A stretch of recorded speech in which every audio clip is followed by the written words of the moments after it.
Alright, so I just watched episode 1 of Doctor Who Series 13, Doctor Who Flux, the Halloween Apocalypse. Bloody hell, these titles getting too long. So, yeah, this episode is a mess. It's a mess in a completely different way to other Chris Chibnall episodes, but it's still a bit of a mess. And its biggest problem is that there are far too many things just happening at once. The biggest problem I think with this episode is that we keep cutting to various different characters in various different situations, in various different, places. We literally keep cutting to various people, and it's just, it's just like, why?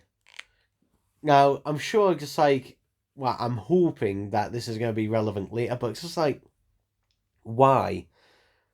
Also, because it's a Chris Kimmel episode, there's a bunch of exposition dumping in this episode. In fact, we start in the middle of an adventure, literally, midway through.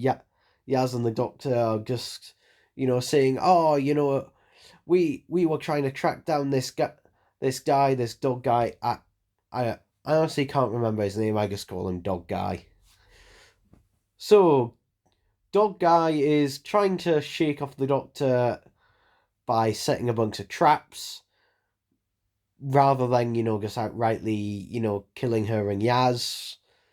I don't know why. Why set so many elaborate traps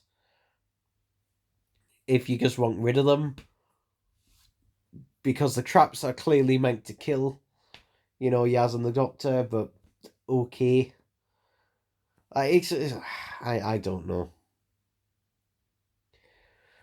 It just kind of, this episode just feels like it's just chucking a bunch of things at you. It's just throwing a load of things at like the Weeping Angels. At least one appears very briefly and just zaps a character out the way that is teased to be important in the future. But it's just like, why? And how? Just like, why should we care at this point? It's just, it's basically just a load of teasers. Just like, oh yeah, no, stuff is definitely happening. Stuff is definitely going to happen. It's like, I mean, we get, a tease with the song Tarons, which obviously the next episode, which is going to be, the first proper song Taron story in over a decade.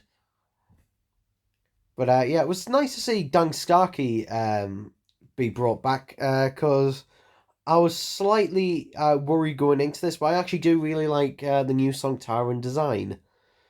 Although I will say the face, makeup, and that doesn't look as good as it previously did, but the actual bodysuits, the actual armor, I think looks pretty good. It's nice to see, a return to a more classic looking Sontaran. Although I will say it kind of looks like the Shakedown design, except in the classic series colours.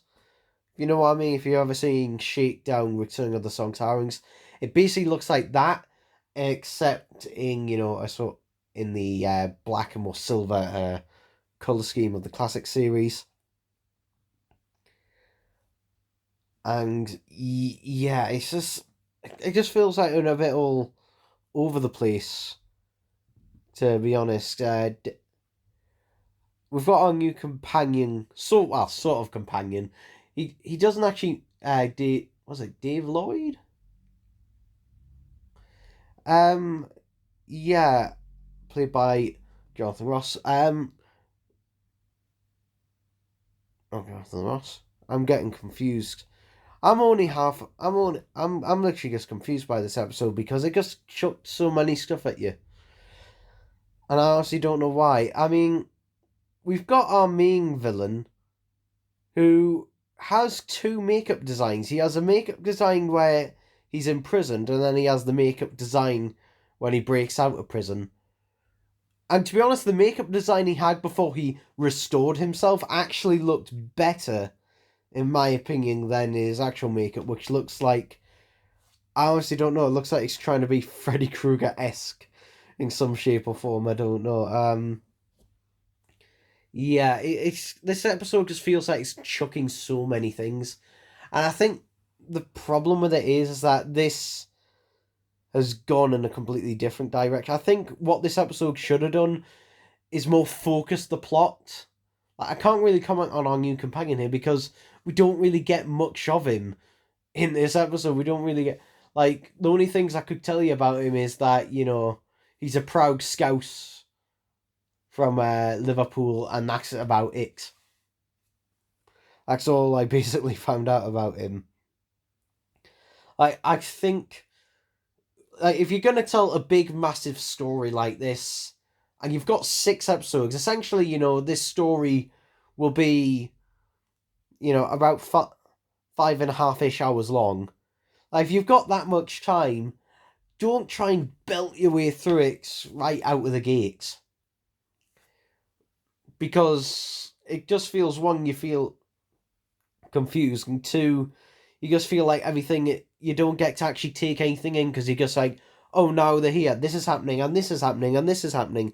Like, I think it should have been structured a lot better and only have focused on a handful of characters in one episode, then focus on another handful in the next episode. But the problem is we keep going back and forth between events that aren't quite linked yet properly and are starting to be linked later on. It's just, I will say though, the last 10 minutes of this episode actually, is pretty good. The last 10 episodes are pretty good. And the reason for that is just because things finally stop switching from event to event to event, to place to place to place, to character to character, and it all just finally, starts to focus on, which is the Flux, which is this thing that is just destroying and disintegrating all of, time and space.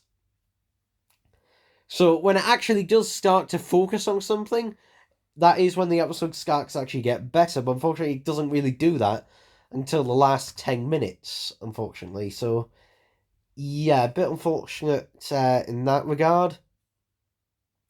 And, that is this episode's biggest problems, is that it just lacks focus mostly throughout, and also because it just cannot just pick one plot. It just keeps switching locations every 5 minutes and keeps switching characters every 5 minutes as well. So in the end, we don't really care about anyone, and it basically makes things a lot harder to follow because it keeps switching between things.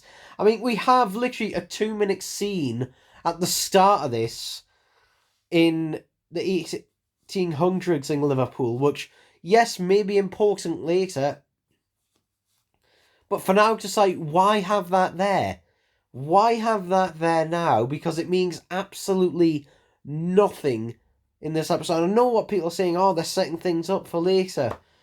The thing is, though, it's just like having a 2-minute tease like that of just like, what the fuck is going on kind of thing.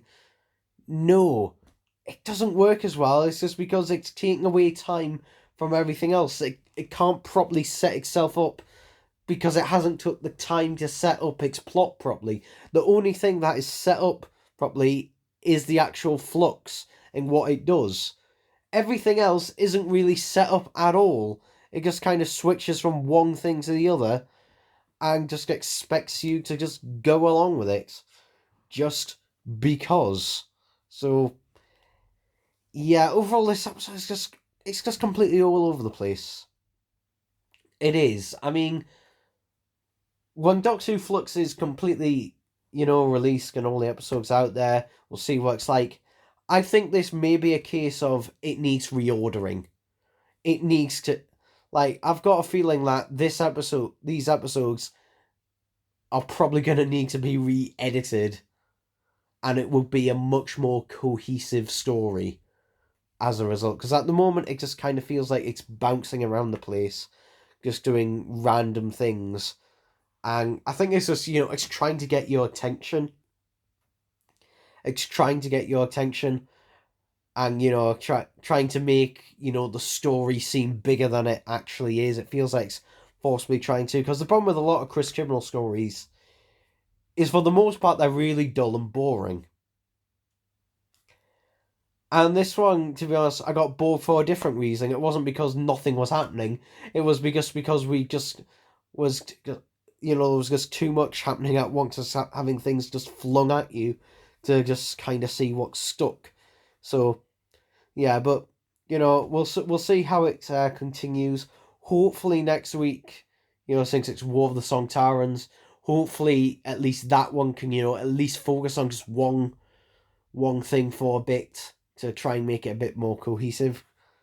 But yeah, there we go.